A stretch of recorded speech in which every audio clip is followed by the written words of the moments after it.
I'm Richard Clarke. I record these talks every day as a way to deepen my inquiry. Listen each day and deepen your own practice. Welcome. I'm reviewing and commenting on the book Talks with Sri Ramana Maharshi. Today is from Talk 381. Mr. Bose, the Bengali engineer, asked the meaning of the last stanza of Atma Vidya, knowledge of the self. Sri Bhagavan explained in the following lines: there is the world perceived. The perception is only apparent. It requires location for existence and light.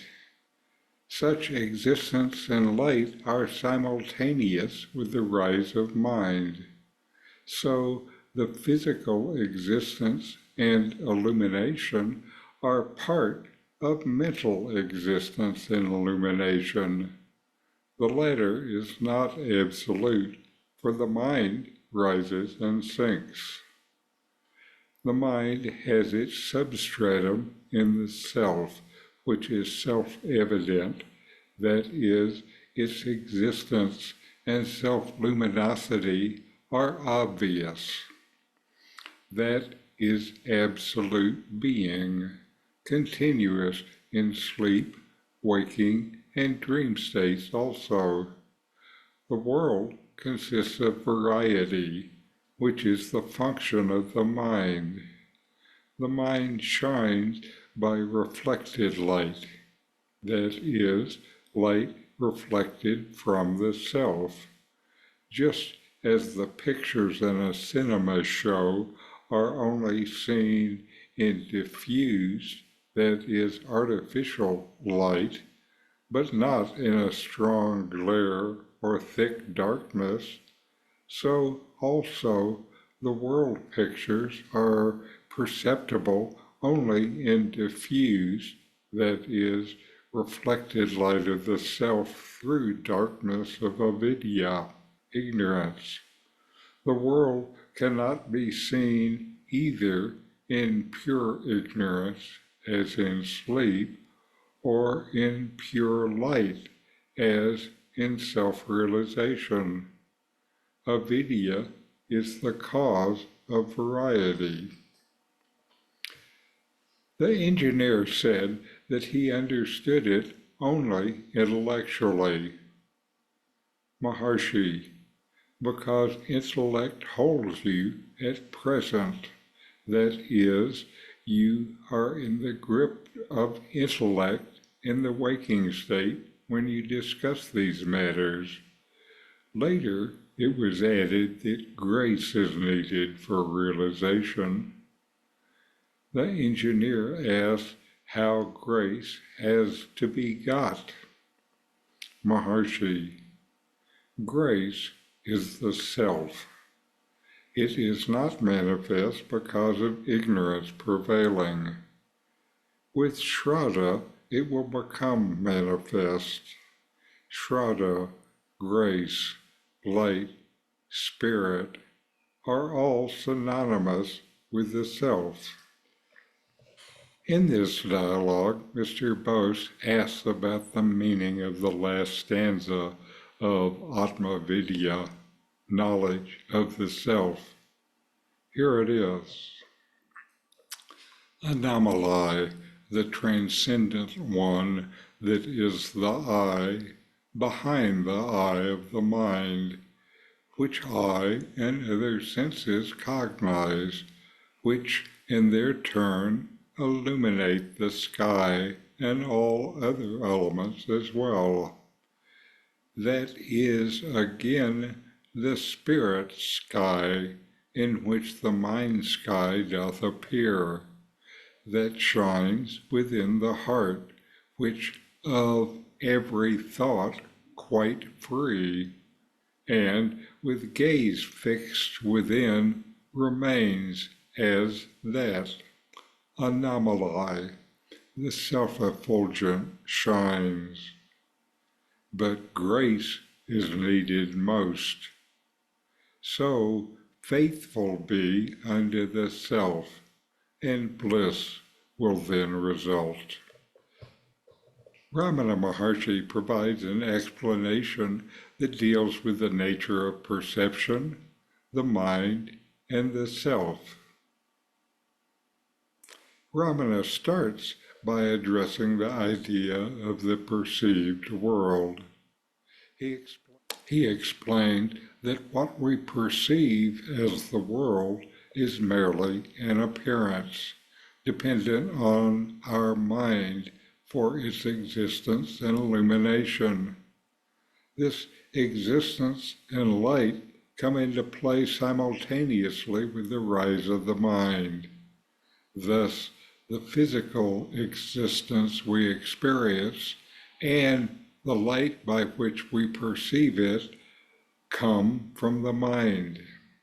However, this mental existence is not absolute, because the mind itself is transient, rising and sinking, like when we wake and sleep each day. The mind's foundation lies in the self, which is self-evident. Unlike the mind, the self's existence and self-luminosity are constant and absolute, persisting through all states of consciousness, waking, dreaming, and deep sleep. The variety observed in the world is a product of the mind, which operates by reflected light, consciousness of the self. To illustrate, Ramana uses the analogy of a cinema. Just as movie pictures are visible only under diffuse light, but not under either intense light or total darkness. The world is perceptible only in the diffuse light of the self, filtered through the darkness of ignorance, avidya. In pure ignorance, like in deep sleep, or in pure light, as in self-realization, the separate world cannot be perceived. Therefore, avidya is the cause of the perceived variety in the world. When the questioner states that he understands this explanation only intellectually, Ramana acknowledges that the intellect predominates in the waking state where these discussions occur.